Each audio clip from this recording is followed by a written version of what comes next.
এই ঠিক আছে, আমি 11টার সময় চলে আসছি। হ্যাঁ, রাস্তার মিডিলে ব্লাড নেওয়া হচ্ছে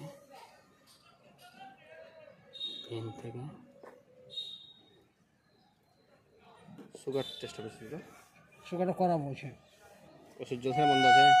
ওষুধ সেই ম্যাডামের ওষুধ রাখো খাইছি। হাজারটা দেখাতে হবে, একটু শরীরটা খারাপ করছে। এবার আমাদের ভ্যাকুটেনার টিউবওয়েল রাখা হবে, কিন্তু পরে মনে হয় এখন হবে না। ও এখনই রাখা হবে। দাদু কই? দাদু দাদু বসে বাড়িতে আছে। ওকে আমার কাছে বসে এই বিষয়। হ্যাঁ, এই ইচ্ছা কি হয়েছে কি জানি এখন কি ব্যাপার, যে ডিসপোজাল সিরিঞ্জ হঠাৎ 2-3 দিন করুক না, হাত খরচা। বুঝলে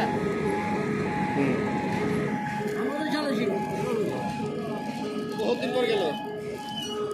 বসে লাভ নেই।